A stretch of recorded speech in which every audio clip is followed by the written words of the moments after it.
Hello everyone and welcome back to the channel. In today's video I'm going to make another comparison. You've already noticed that I quite like comparisons, so today I'm going to compare some of the latest releases from MN models, the MN82 and the Wpl C64-1. I'm just going to give some overview of these two rigs, and we're going to make a small bench test here just to see the modulation. And we're hitting the trails right away. In the end, I will give you my thoughts about the performance of these two rigs. First, we're going to compare the bodies. The MN82 has two openable parts, the hood and the trunk. They are scale features.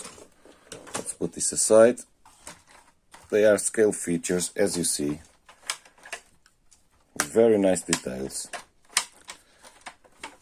It has leaf springs on the rear, as the real model.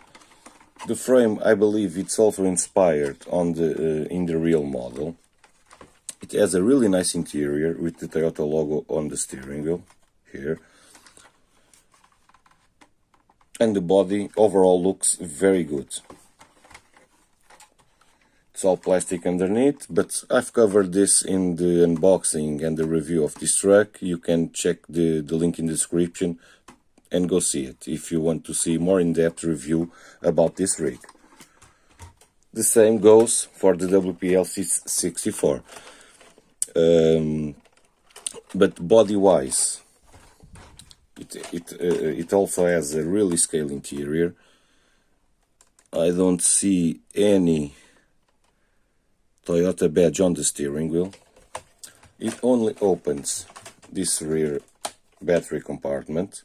I really don't like it, the position of being here. Having a servo mounted on the axle, I think it could be easier to make this openable to put the battery. It would help on the performance, but it is what it is. This overhang from the body line is massive. This almost, the MN82 almost don't have any. Now let's do a small bench test to see the modulation. First the MN82, low end modulation.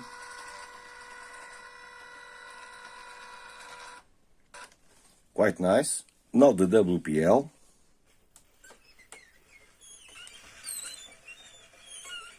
It squeaks a lot, but it's quite modular, at least with no obstacles. But it makes a lot of noise. Maybe some lubricating would help her. Now let's hit the trails to see the difference between these two rigs. Let's begin with the MN82.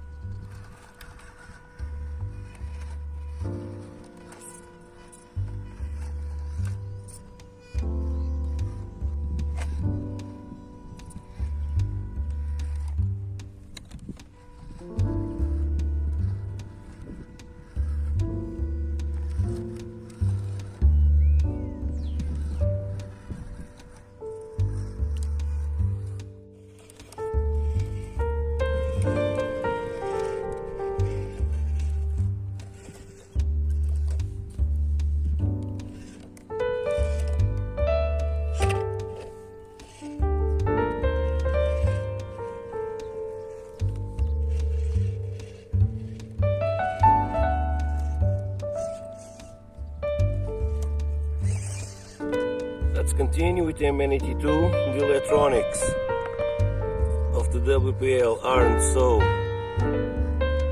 smooth as this one, but the ride height helps a lot in the WPL.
a surprise for me.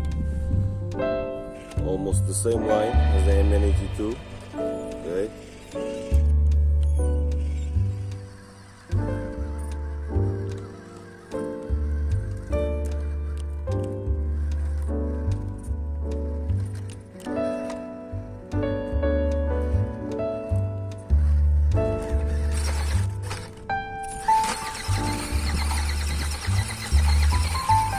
Okay, that wasn't pretty.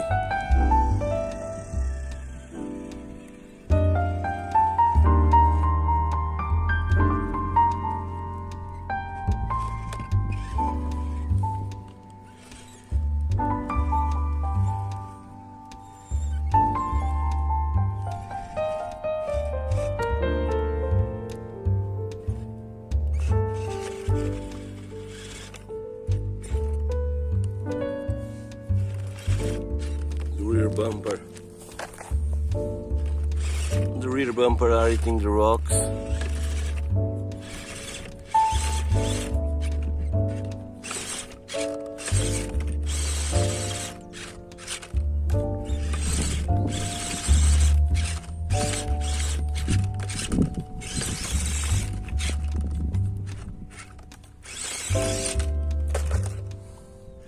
Maybe too much weight transfer to the back.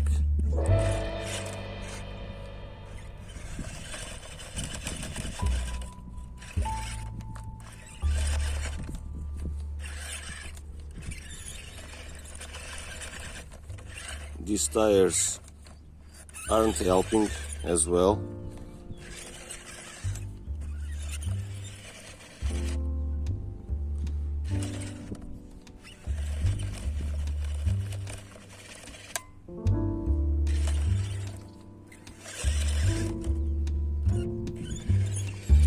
So it was unable to make the same line as the MN82.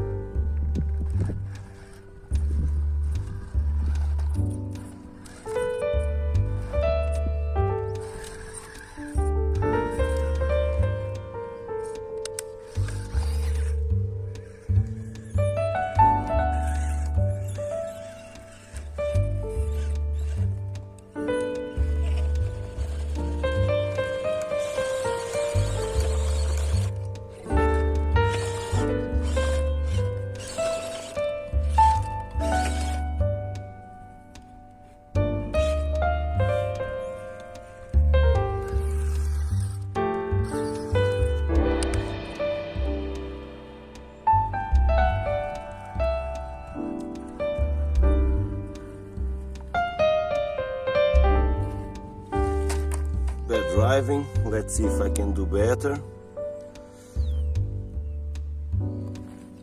Final try.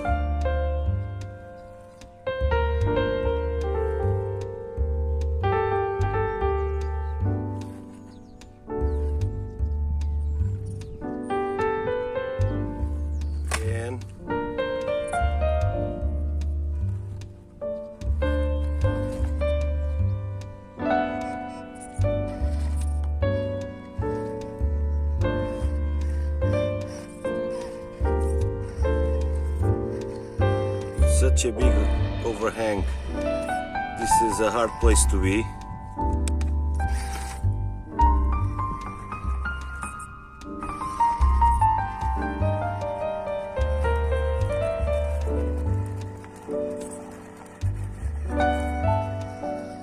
Well done. Now the Wpl C64.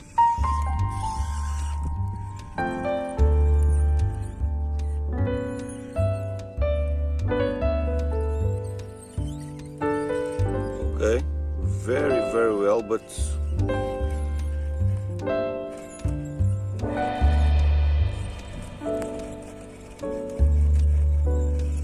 awesome. Now let's just try to make this pass here.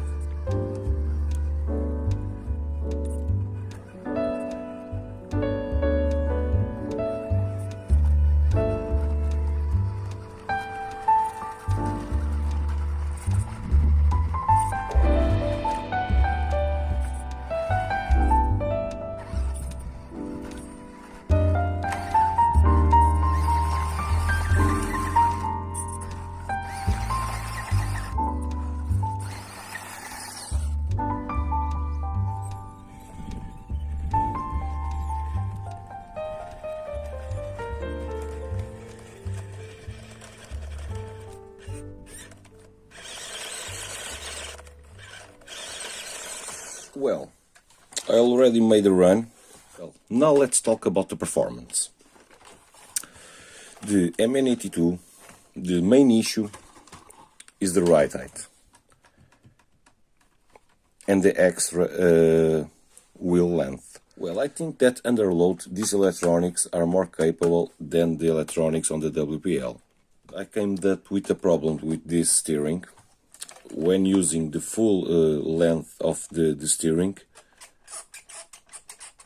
this rig locks the wheels and pull the suspension. I believe it's something on the cups. Maybe they are plastic and they are grinding somewhat. So I will have to disassemble this axle and see what is going on. I can only manage to use it in the lowest setting of the steering. The suspension on this rig on the WPL is quite soft. It's very soft, but I think that under load it's better than the MN ones. It has so much flex and so much compliance, but it also makes to have a higher center of gravity, and some obstacles this rig couldn't make them.